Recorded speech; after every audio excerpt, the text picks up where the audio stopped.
कई राज्यों में सरकार गिराने वाली बीजेपी खुद बिहार में सत्ता से बाहर हो गई है और लालू जो नीतीश है एक दूसरे का लगातार विरोध कर रहे थे। तेजस्वी कहते थे नीतीश के साथ नहीं जाएंगे, लेकिन आखिर साथ चलेगा। बिहार में महागठबंधन की सरकार आखिर बनी कैसे, इस पर हम बातचीत करेंगे कांग्रेस विधायक प्रतिमा कुमारी से।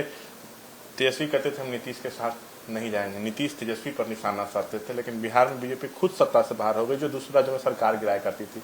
किसका योगदान है? पहले तो इस सरकार के लिए, महागठबंधन की सरकार के लिए बिहार की जनता को बधाई और धन्यवाद देते हैं। और इस महागठबंधन की जो सरकार बनी है, इसमें मध्यस्थता हमारी राष्ट्रीय नेता आदरणीय श्रीमती सोनिया गांधी जी ने किया। क्योंकि पिछले महीने जब देश के माननीय प्रधानमंत्री जी आए थे और विधानसभा परिसर में एक कार्यक्रम को उन्होंने एड्रेस किया और कहा कि बिहार जो है मदर ऑफ डेमोक्रेसी है, तो यहाँ पर एक लोकतंत्र की जो झलक देखने को मिलती है। वैशाली गणतंत्र की धरती है, विश्व का पहला गणतंत्र है, तो उस चीज़ को हम बिहार के विधायकों ने दिखाया कि विधायक टूटते नहीं हैं, यहाँ पे जुड़ करके एक नई दिशा देते हैं देश को। और गांधी जी भी यहाँ, बापू भी यहाँ आए थे और चंपारण से उन्होंने देश के आज़ादी के लिए एक मुहिम छेड़ी थी। तो हम लोगों ने भी अंग्रेजों भारत छोड़ो आंदोलन 9 अगस्त 1942 को हुआ था और ठीक उसके 80 वर्ष बाद बिहार से हमने एक आंदोलन की शुरुआत की है जो भाजपा को सत्ता से बाहर का रास्ता दिखाएगा। इसके लिए मैं अपनी आदरणीय श्रीमती सोनिया गांधी जी जो हमारी राष्ट्रीय अध्यक्ष हैं, उन्होंने मध्यस्थता की और उनके मध्यस्थता के बाद ही ये गठबंधन हमारा सफल हो पाया है।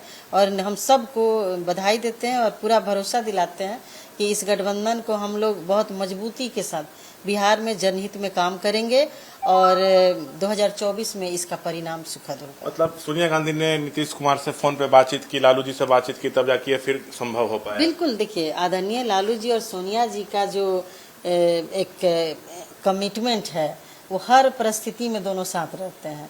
चाहे जब भी मैडम को जरूरत पड़ी, आदरणीय लालू जी हमेशा खड़े रहे। जब सब पार्टियां छोड़ दी थी तो सोनिया जी के लिए लालू जी खड़े रहे और उन्होंने कहा कि सोनिया जी देश की बहू हैं। तो निश्चित रूप से सोनिया जी भी देश को अपना परिवार समझती हैं और देश में जो ये फिकर परस्ती ताकत, जो सांप्रदायिक ताकत सक्रिय होना शुरू कर दी थी, उसको रोकने के लिए जो अभी वर्तमान की स्थिति है बिहार में, ये गठबंधन है, इसका होना बहुत जरूरी था। इसलिए उन्होंने मध्यस्थता की और ये गठबंधन सफल हो पाया। जिस तरह से सीबीआई ईडी की जांच चल रही है, कांग्रेस के आलाकमान के खिलाफ में पूछताछ के लिए ईडी दफ्तर में बुलाया गया था, तो कहीं ना कहीं दिखा कि बिहार एक ऐसा जगह है जहां पर अब तक बीजेपी ऐसा कुछ की नहीं, आने वाले समय में कर सकती है, उसके पहले यहाँ तख्ता पलट। देखिए वो बात नहीं है, ईडी की बात नहीं है। बात ये है कि गांधी के विचारधारा को कुचलने की कोशिश की जा रही थी। मोदी जी छोटे लोगों को परेशान करते करते सीधे वैसे लोगों को पकड़ने की कोशिश की है जिनका देश में बलिदान, त्याग और तपस्या के नाम से उनको जाना जाता है। श्रीमती गांधी जी को यहाँ तो मुखिया बनने के लिए लोग प्राण दे देता, जिन्होंने प्रधानमंत्री की कुर्सी को ठुकराया। जब उन पर यह आरोप लगा तो पूरे देश में एक मैसेज गया कि मोदी जी एकदम देश में अराजकता का माहौल बना रहे हैं, लोकतंत्र की हत्या करना चाहते हैं, संविधान पे खतरा है। सब लोग एकजुट हो गए और अब तो स्थिति ये है कि आज यदि लोकसभा का चुनाव हो जाए तो मोदी जी को जनता सत्ता से बाहर कर देगी। लेकिन मैडम बीजेपी नीतीश जी को कहती थी कि हमारे 2025 तक के नेता हैं वही रहेंगे, लेकिन अंदर खाने आरोप जेडीयू की तरफ लगाया कि हमारी पार्टी तोड़ने की कोशिश हो रही थी।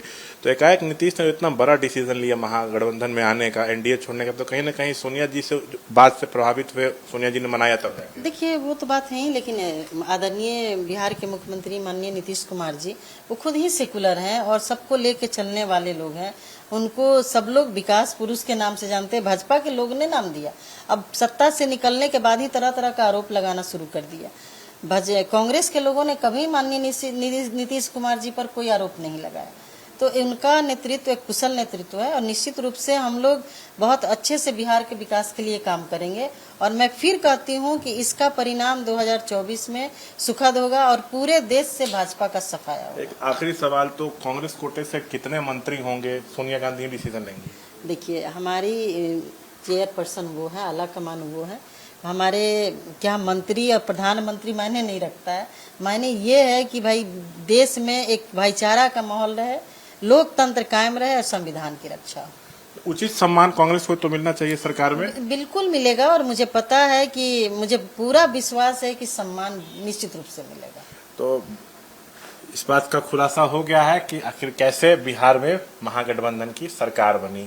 कांग्रेस की विधायक ने कहा उन्होंने कि सोनिया गांधी ने नीतीश कुमार से बात की, लालू से बात की, मध्यस्थता की, तब जाकर बिहार में महागठबंधन की सरकार बन पाई है। उनकी अहम भूमिका ये कांग्रेस विधायक दावा कर रही है। कैमरा पर्सन विशाल राय के साथ शशांक कुमार, एबीपी न्यूज, पटना।